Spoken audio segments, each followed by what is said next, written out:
तो हमने कहा भाई हाँ बिल्कुल दिल जलो की पार्टी है।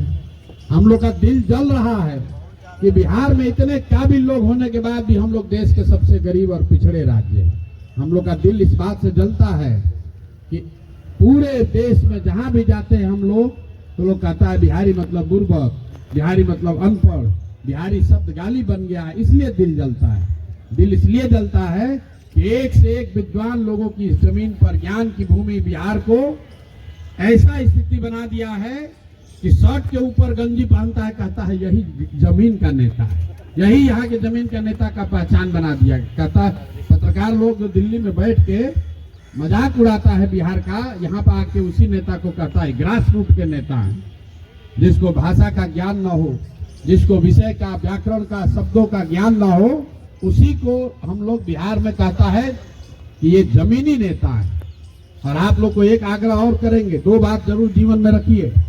जब भी आपको कोई कहे कि बिहार में सब जातीय पर होता है, मेरे भाई आपको ये लगता है भैया कुछ होगा जाते पर होगा, ये भ्रम मत पालिए। हमने पूरे देश में काम करके देखा है, जाति समाज की एक बड़ी सच्चाई है। बिहार में भी उसका महत्व है। जो भी समाज का विषय है वो राजनीति में रहेगा ही रहेगा। अगर समाज में जाति है तो राजनीति में भी जाति होगा।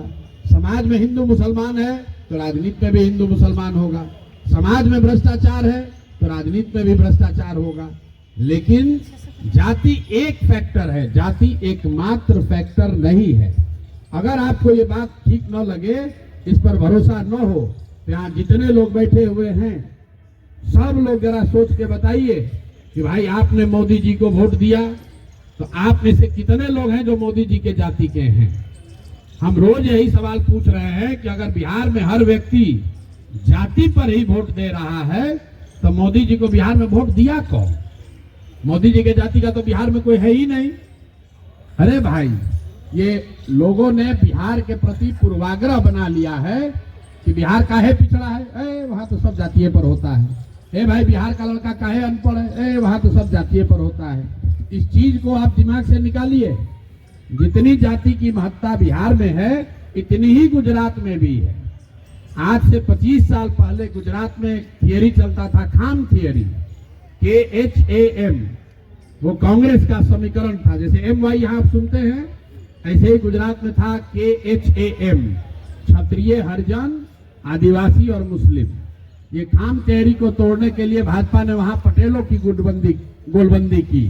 तो भैया गुजरात में कोई कहता है कि जाति बहुत है? गुजरात में तो कोई नहीं कहता है। आप कर्नाटक में सुनते हैं लिंगायत है, वो कालिका है, कि लिंगायत ही बनेंगे, वो कालिका उनको चैलेंज करेगा। कभी आपने कर्नाटक में सुना कि भाई लिंगायत वो कालिका का बहुत प्रभाव, इसलिए कर्नाटक का विकास नहीं होगा? आप आंध्रा में जाइएगा, वहां रेड्डी, कापू, खम्मा लोग हैं, तो कोई कहता है कि आंध्रा में विकास नहीं होगा क्योंकि यहाँ जाति है? अरे भाई, जाति जब से सभ्यता है तब से जाति है। जाति कोई इस बात का एक्सक्यूज नहीं है कि विकास क्यों नहीं होना चाहिए। ये बिहार के प्रति लोगों का पूर्वाग्रह है कि सब कुछ इसलिए खराब है कि यहाँ जाति है, और अगर जाति है भी तो उसको रहते हुए ही लड़ना है। जब आपको हमारी बात पर भरोसा न भी हो तो मैं लोगों को ये बताता हूँ कि जो लोग राजनीति के जरिए समाज की अगुवाई करना चाहते हैं, आपके पास ये विकल्प नहीं है कि सब कुछ सुधर जाएगा तब आप राजनीति में आइएगा। लोग कहता है भैया बिहार तब सुधरेगा जब जाति नहीं रहेगा। जाति नहीं रहेगा ना, जातिवाद खत्म हो जाएगा तो हम लोग बिहार सुधर जाएगा। अरे भाई, तो जाति ना कभी सुधरेगा ना कभी बिहार सुधरेगा। अरे ये तो आपको, अरे भैया जाति खत्म हो जाएगा ना तब हम लोग का बिहार सुधरेगा, तो जाति तो कभी नहीं खत्म होगा। तो इसका मतलब है कि बिहार नहीं सुधरेगा। अगर आपको राजनीति के जरिए समाज की अगुवाई करनी है तो आपको ये तय करना है कि समाज की अच्छाइयों और बुराइयों, समाज के सभी वर्चूज को समझकर, बूझकर, साध कर उसी का नेतृत्व करना है। सब कुछ अच्छा हो जाएगा तब आप जगिएगा, तो ना सब कुछ कभी अच्छा होगा ना कभी आप जगिएगा। और अगर सब कुछ अच्छा हो ही जाए तो फिर नए लोगों की जरूरत क्या है? जो अच्छा करेगा उसी को राज करना चाहिए। तो आप सब लोग यहाँ आए हैं मनीष जी के इस जन सुराज से जुड़ने के अवसर पर, इसके साक्षी बन रहे हैं। मेरा विश्वास है कि आने वाले 3-4 महीनों में सबकी ताकत लगेगी तभी सुधार होगा। ये प्रशांत किशोर के बेटा का तिलक नहीं है, ये हमारी लड़ाई नहीं है। ये भैया प्रशांत किशोर का लड़ाई है, हम लोग उसमें मदद करने आए हैं। आप अपनी लड़ाई लड़ने आए हैं, आप अपने आने वाले पीढ़ी की लड़ाई लड़ने आए हैं, आप बिहार के गौरव, बिहार की अस्मिता की लड़ाई लड़ने आए हैं। प्रशांत किशोर भी इसमें चल रहे हैं, आप भी आप हमारे साथ चलिए। आप में वो क्षमता है, इस आप में से ही लोग हमसे आगे भी चलेंगे, कुछ पीछे भी चलेंगे, कुछ साथ में भी चलेंगे। और हम लोग भी इस पूरे अभियान में मैं नारा लगवाता हूँ, जय बिहार, जय जय बिहार। तो लोगों को समझ में नहीं आता है ये काहे नारा लगवाते हैं।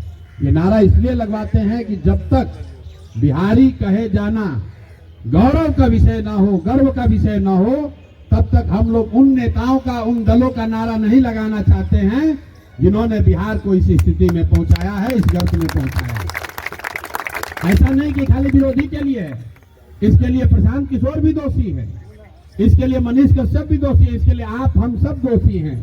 हमारे आपके सब के रहते हुए बिहार की आज जो दुर्दशा है, इसके लिए सब जिम्मेवार है, कोई कम या कोई ज्यादा। इसलिए किसी का नारा नहीं लगना चाहिए, प्रशांत किशोर का भी नारा नहीं लगना चाहिए, मनीष कश्यप का भी नारा नहीं लगना चाहिए, किसी नेता और दल का नारा नहीं लगना चाहिए।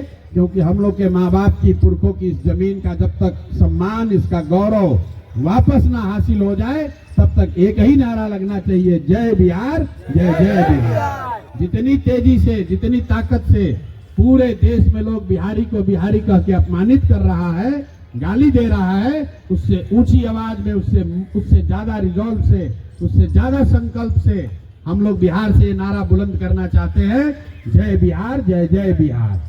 इसलिए कर रहे हैं कि आप ध्यान रखिए, एक बार ये जब बिहार में व्यवस्था बनेगी, ये रुकने वाला यहाँ नहीं है। एक बार बिहार का युवा खड़ा हो जाए तो आपसे ज्यादा समझदार राजनीति